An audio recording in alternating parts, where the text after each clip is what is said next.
Om Arunachala Ramanam. Leitura do dia a dia com Bhagavan. 5 de maio de 1946. Em resposta a um visitante que perguntou sobre o significado de yoga, Bhagavan disse, abre aspas, descubra para quem é viyoga ou separação. Isso é yoga. Yoga é comum a todos os caminhos. Yoga nada mais é do que parar de pensar que você é diferente do ser ou da realidade. Todos os yogas, karma, gnana, bhakti e raja, são, na verdade, diferentes caminhos para servir várias naturezas, com diversos estágios de evolução. Para afastá-las da ideia há muito alimentada de que elas são diferentes do ser.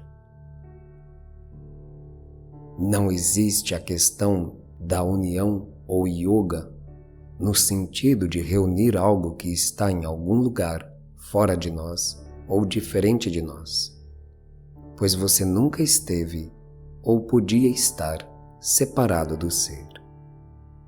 Fecha aspas.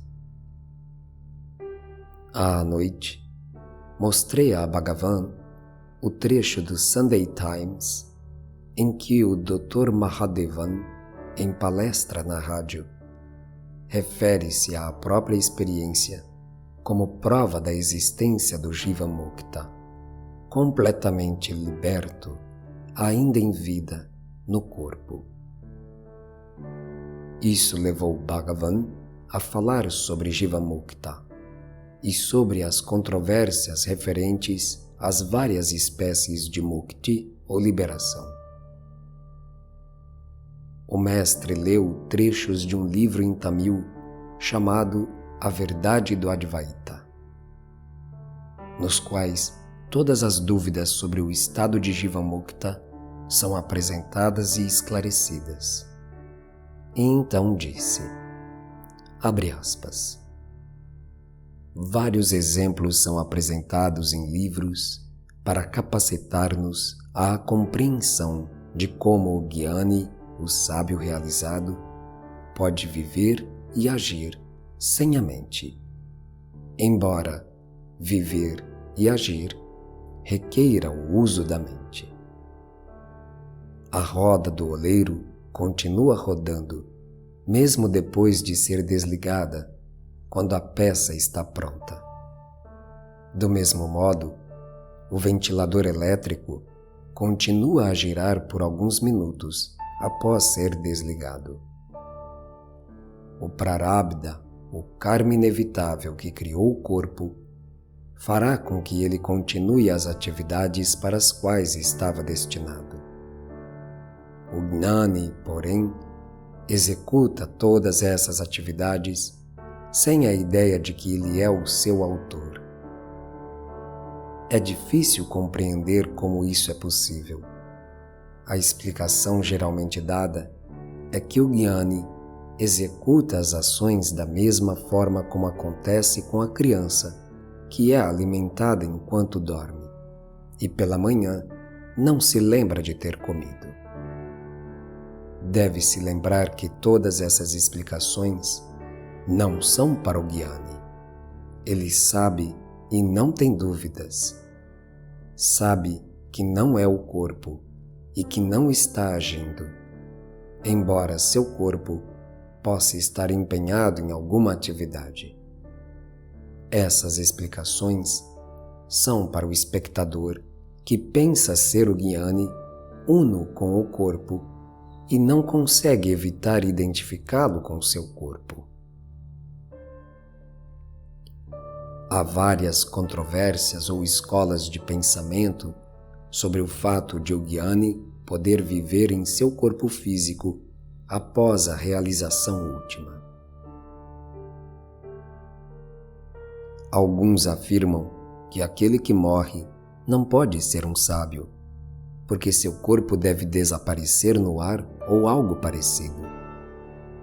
Apresentam então toda a sorte de histórias engraçadas. Ora, se o homem tivesse de abandonar imediatamente seu corpo quando realizasse o ser, como poderia o conhecimento do ser ou o estado de realização ser transmitido aos outros homens? Isso significaria que todos aqueles que nos têm oferecido os frutos da autorrealização nas Escrituras não podem ser considerados guianes, porque viveram após a realização. Caso se afirme que o homem não pode ser considerado um guiane enquanto executa ações no mundo, e a ação é impossível sem a mente, então, não só os grandes sábios que continuaram a exercer vários trabalhos após terem obtido gnana devem ser considerados agnanis, ou seja, ignorantes, mas Deus também, e Ishvara, de vez que ele continua cuidando do mundo. O fato é que o Gyani pode praticar inúmeras ações sem que se identifique absolutamente com isso ou imagine ser ele o executor. Algum poder age sobre seu corpo, usando-o para que o trabalho seja feito. Fecha aspas. Bhagavan afirmou o mesmo em ocasiões anteriores. Continuou a falar sobre Mukti, dizendo, abre aspas, Mukti não é algo a ser obtido, é a nossa real natureza. Somos sempre isso. Somente quando sentimos que estamos no cativeiro, temos de tentar nos libertar dele. Quando o homem sente que está no cativeiro, tenta descobrir para quem é o cativeiro, e por essa investigação, descobre que não há cativeiro para ele, mas somente para a mente, e que a própria mente desaparece, ou prova ser não existente quando voltada para o interior e não para o exterior, para o sentido e os seus objetos. Ela mergulha em sua fonte, o ser, e cessa de existir como entidade separada. Nesse estado, não há sentimento quer de cativeiro ou de liberação. Enquanto falamos de Mukti, não estamos livres do sentido de cativeiro. Fecha aspas. O visitante que tinha feito perguntas sobre yoga pela manhã continuou a indagar. Abre aspas. Não pude entender tudo o que Bhagavan disse esta manhã. O que devo fazer quando a mente toma várias direções durante a meditação? Fecha aspas. Bhagavan respondeu. Abre aspas.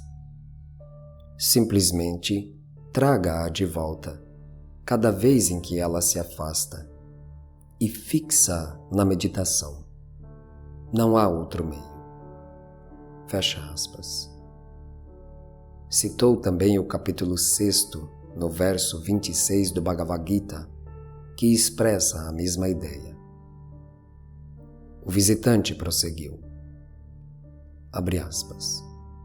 Então, não é usado o pranayama, o controle da respiração? Não devo praticá-lo? Fecha aspas. Bhagavan então esclareceu. O pranayama é também um auxílio. Consiste em um dos vários métodos indicados para auxiliar-nos a controlar e unificar a mente inquieta. Não devemos, contudo, limitar-nos a essa prática.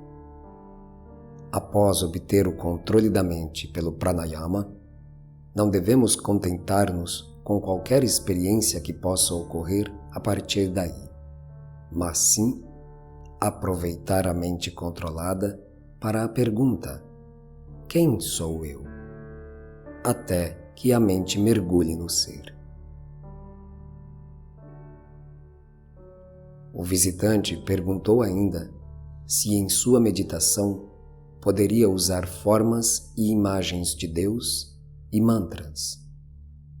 Bhagavan respondeu: sim, naturalmente. Tudo isso pode ajudar. E por que isso seria indicado nos livros? Várias são as recomendações, de acordo com a natureza de cada um. Cada pessoa deve escolher o que for mais fácil e o que mais lhe agradar. Om Namo Bhagavate Shri Ramanaya.